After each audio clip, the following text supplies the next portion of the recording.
Salutations Tedona, je suis le chef et aujourd'hui, vu qu'il y a plein de trailers qui sortent, là on va parler du trailer de la nouvelle saison de Bleach qui devrait sortir en octobre 2022 si je dis pas de bêtises, pas produit par TV Animation, je sais pas quoi là, qui va adapter enfin l'ultime arc de Bleach. Or, qui de mon côté n'est pas du tout le meilleur arc de Bleach. Hein. Franchement, de toute façon, moi, Bleach, je pense que c'était à son prime, à Soul Society.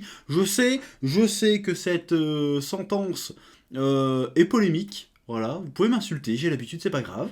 Du moment que vous regardez la vidéo, vous lâchez un pouce bleu ou un pouce rouge. On s'en bat les couilles, on les voit plus de toute façon. Mais un pouce bleu, comme ça, voilà. Ou un commentaire cinglant, tu as le droit.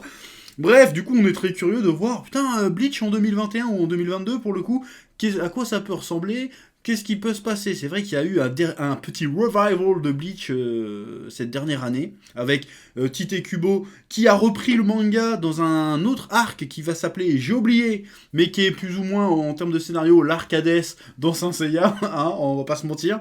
Et là, on a plus un arc... Voilà, c'est l'arc de la guerre de 1000 ans sanglante. Ouais, je le fais en français parce que j'arrive pas à le dire en anglais. Bref, le trailer vient de sortir. Je vais regarder ça, je le découvre. En même temps que vous. Enfin, en même temps que vous ou pas. Hein, je me dis que vous l'avez déjà vu. Donc je vais regarder ça, puis je vais commenter. Voilà. Ok, Bleach. Du sang. Ouais, ok. Une petite musique un peu pop. Ambiance de nuit. Nouvelle DA apparemment. Orihime, Shadow, j'oublie son nom lui. Ok, pour l'instant on a des gros plans. On a encore du gros plan.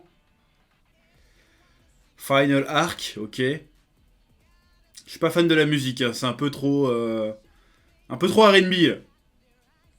Ouais. Nouvelle direction artistique, hein.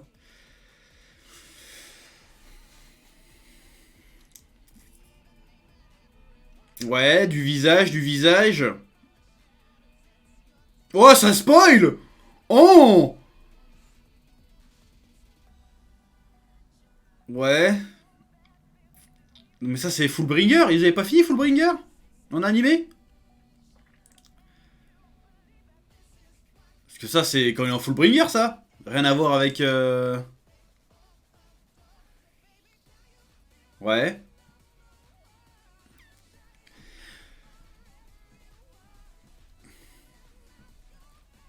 Ça fait vachement années 90, la zik. On est dans le Hit Machine ou bien, là? C'est quoi, là? Bon. Ce que je vais faire, je vais me le remater une seconde fois un peu au calme et je reviens tout de suite après pour débriefer. Bon, alors, qu'est-ce que j'ai... Quelles sont mes premières impressions sur ce trailer de Bleach? Bon, alors déjà, on sent une réactualisation qui était attendue et qui suscitait beaucoup d'interrogations de la direction artistique qui fait très actuel, et j'ai même envie de te dire, il y a un petit côté Jujutsu Kaisen dans le traitement des environnements. Genre, il y a beaucoup d'environnements de nuit, les lumières qui se reflètent, des jeux de couleurs, de bokeh, qui sont plutôt pas mal. Ça fait une direction artistique plutôt sympathique. Dans le style de dessin, on est dans un truc un peu plus proche du trait du manga aussi. Qui fait un peu plus Tite Kubo qu'avant, même s'il n'y a pas une énorme différence en réalité, quoique si, il y a quand même une grosse différence entre le trait de Tite Kubo et le trait de... Je crois que j'ai jamais su le nom du cara designer de la série d'animé, donc je vais pas faire semblant. Il y a quand même une petite différence. Là, on sent qu'on est beaucoup plus proche du trait de Tite Kubo, ce qui n'est pas plus mal, notamment avec quand on voit par exemple l'image de Kampachi avec ses ombres très marquées en mode rayure et tout, qui, il me semble, n'était pas trop présente dans mon lointain souvenir dans l'animé d'origine. Donc là, on a vraiment un côté un peu plus fin, un peu plus ciselé, un peu plus précis, un peu plus organique et vif dans le trait, tout comme le trait de Tite Kubo d'ailleurs. En revanche, comme je le disais, il y a un petit côté Jujutsu Kaisen, parce que les environnements de nuit dans Bleach, il n'y en avait pas tant que ça, il me semble. Hein. Le côté... il y a un petit côté Jujutsu Kaisen, je trouve que ça fait Jujutsu Kaisen, bref, passons. Ce qui est logique, parce que finalement, Jujutsu Kaisen n'est qu'un des enfants de Bleach, hein, finalement. À bien des égards d'ailleurs. qui lui-même, Bleach qui n'est qu'un enfant de Saint Seiya. Bref, on va pas rentrer dans des débats. J'allais chercher un mot, mais je l'ai pas, mais c'est pas grave, bref. En revanche, le trailer, même s'il est très enjaillant, parce que tu dis, ça fait longtemps qu'on n'a pas vu du Bleach, je suis désolé, mais il fait un petit peu cache-misère. Voilà, là je vais me faire insulter, t'es jamais content, laisse-nous kiffer. Je vous laisse kiffer. Le problème c'est que moi je trouve qu'il fait un peu cache-misère dans le sens où t'as que du plan fixe. On a que du plan fixe en montrant les personnages, un peu, voilà. Et quand ça bouge, c'est vraiment des très très gros plans. Parce que finalement, Orihime, tu la vois pas vraiment bouger, tu vois juste sa tête faire ça et ses cheveux bouger. Pour Shadow, pareil. Tu vois, et même pour Ichigo à la fin, j'ai pas trouvé ça hyper dynamiquement dynamique. Donc, est-ce qu'il n'y a pas une stratégie un peu d'enfumage en mode, regardez, les plans fixes sont un peu swagués, un peu stylés, un peu soignés, mais l'animation va pas être si folle que ça. Quand tu vois le gros renard, j'ai oublié son nom, le gros renard, qui parle, t'as vraiment que le bas de sa bouche qui parle, tu vois. C'est pas tout le corps qui bouge quand il parle. Donc ça fait vraiment... Il y a un petit côté cache-misère. Il y a un petit côté, peut-être que tous les plans sont pas finis, que l'animation est pas encore méga peaufinée, mais il leur reste du temps, parce que octobre 2022, c'est quasiment dans un an, hein. C'est dans très longtemps, donc ils ont le temps de peaufiner d'ici là. Mais tu sens, il y a un côté cache-misère, voilà. Et ils se permettent de spoil, hein, je suis désolé, mais le Hitsugaya, je crois que c'est ça son nom, Hitsugaya, forme adulte, il me semble qu'on le voyait pas avant cet arc. Hein. Là, ils l'ont lâché dans le trailer, vas-y, on balance la forme adulte d'Hitsugaya. Ou alors c'est peut-être moi qui ai cru que c'était sa forme adulte et c'était pas le cas, et dans ce cas-là, je viens de spoiler plein de gens. Et là, j'ai envie de dire, bah tant pis. Mais il m'a semblé clairement de voir la forme adulte d'Hitsugaya. S'il s'appelle vraiment comme ça, hein. Parce que j'ai des problèmes de... Plus je vieillis, moins je retiens les noms des personnages de manga. C'est terrible. Alors qu'avant, je pouvais te citer n'importe quel manga obscur, j'avais le nom du personnage. Maintenant, je me foire. Enfin bref, le bambin qui fait de la glace, hein, tu t'en souviens. Bon, après, moi, je suis très curieux de voir cet arc en animation. Peut-être parce que je l'ai pas du tout aimé en manga. C'était insupportable en manga cet arc. C'était vraiment combat sur combat sur combat avec fanservice. C'est-à-dire, c'est en fait... c'est la malédiction du dernier arc, je vais appeler ça comme ça, que Kishimoto a eu, que Tite Kubo a eu, et j'espère Oda n'aura pas. C'est-à-dire que, bon, c'est le dernier arc, il faut tout montrer. Voilà, ça c'est une connerie. C'est-à-dire, vas-y, on va montrer les bankai de tout le monde, même les personnages OSEF dont on s'en bat les couilles, ils vont tous avoir leur combat. Leur combat va chacun durer 3 tomes. Et c'est ça le drame avec le dernier arc de Bleach, c'est que tous les combats durent 3-4 tomes, sauf le combat d'Ichigo qui dure, il me semble, 3 chapitres. Voilà. Donc je suis très curieux de voir si ça va être une adaptation vraiment qui va coller au manga, ou si on va profiter de cette adaptation pour réparer un peu les erreurs, les maladresses, les actes manqués, notamment le dernier combat qu'il y a eu dans le manga. Parce que le combat final Ichigo contre, j'ai oublié son nom, Z quelque chose, et c'était vraiment pas ouf.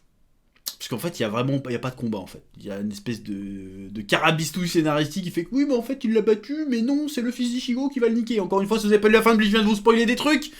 Tant pis pour vous, hein, c'est fini depuis 10 piges, je vais aller être à jour. Donc, je suis très curieux de voir. Je suis pas spécialement hypé. Je suis pas en train de te dire que je ferai nécessairement des reviews de Bleach quand ça sortira, même si bon, la passion, parce que je veux dire, l'attaque des Titans, ça finit là cette année, bon, il va y avoir un créneau, donc pourquoi pas Bleach. Surtout c'est à la rentrée en plus en octobre, donc très bien, parfait. Donc voilà, je suis curieux de savoir comment ils vont adapter cet arc, parce que ceux qui n'ont pas lu le manga, franchement, bon, je pense que les gens vont kiffer, parce que c'est vraiment très très fan service. C'est-à-dire que ça y est, on te montre tout de la Soul Society, tous les personnages, tu dévoiles leur bankai, même des personnages que c'est pas très logique qu'ils aient un bankai, ils ont un bankai. Voilà, ça va être un peu la foire à la saucisse, je sais pas pourquoi je te sors cette expression, mais c'est l'expression que j'ai choisie. Cet arc, c'est un peu la foire à la saucisse, et il y a trop de trucs. Franchement, j'ai vraiment eu énormément de mal à suivre en manga. Alors, si en animé, ça prend le même pli que le manga, et que chaque combat dure 15 épisodes, franchement j'ai un peu peur, mais je reste curieux, j'ai très curieux de voir ça, et j'espère que la musique qu'on a entendue, là, l'espèce de R&B des années, allez, des fin 90, début 2000, j'espère que c'est pas ça l'opening là, bon, c'est bon, mais non un opening qui déchire, parce que Bleach, ça avait pas forcément la meilleure animation. Mais les openings de Bleach, ils déchirent de sa grand-mère la chienne. Je les mets même devant les openings de Naruto. Ah, pour moi, je les mets devant les openings de Naruto. Les openings de Bleach sont incroyables. Donc j'espère qu'on aura un vrai opening qui pète sa mère. Voilà. Bon, bref. Du coup aussi, je me posais la question. Parce qu'en fait, dans le trailer, on voit Ichigo avec sa forme Fullbringer. Me semble-t-il. Une de ses formes Fullbringer Shinigami. Ce qui, à un moment donné, ça mélange un peu tout. C'est pas du tout la forme que Ichigo arbore dans le dernier arc, ça. Si ma mémoire est bonne. Encore une fois, j'ai relu Bleach il y a 2 ans. Si ma mémoire est bonne. Donc, c'est-à-dire que la Fullbringer n'était pas sortie en animé. Parce que l'animé, je le suivais pas. Hein. Donc, je pose la question. Si vous avez la réponse à cette question, voilà. Donc voilà, ou alors ils vont adapter vraiment tout l'arc, c'est-à-dire qu'ils vont prendre le début, quand Ichigo, je vais pas spoiler plus que ça, mais voilà. Bref, c'est à peu près tout ce que j'ai à dire sur ce trailer de Bleach, du retour de Bleach, qui arrivera, si je ne dis pas de bêtises, octobre 2022. Donc on va prendre notre mal à patience, on va attendre ça, et puis évidemment les premiers épisodes, j'en parlerai bien sûr. Hein, après, je sais pas si je vais suivre toute la série, on sait pas encore combien il y aura d'épisodes, ou alors l'info a été sortie, je l'ai pas vu. Si vous l'avez, vous mettez dans les commentaires, comme d'habitude, hashtag référencement. Bref, sur ce, c'est tout ce que j'avais à dire sur ça. Je le sens bien quand même, parce qu'il y a une nouvelle direction artistique, c'est intéressant. Mais en même temps, le trailer niveau animation fait un peu cache-misère, et l'arc adapté, encore une fois, de mon point de vue, est vraiment pas foufou. Donc j'espère vraiment qu'ils vont réparer les carabistouilles qu'il y a eu dans le manga. Parce que dans le manga, encore une fois, je me répète, mais c'était insupportable à suivre. Insupportable. Je sais pas kiffer du tout. Bref. Je vous laisse là, commentaire, like, abonnement. Que la passion vous guide. Oui. Eh oh, tu vas pas te barrer comme ça, hein? Tu vas laisser un pouce bleu? Un petit pouce bleu, hein? Puis tu regardes aussi les autres vidéos? Parce que voilà, tu t'abonnes? Ouais?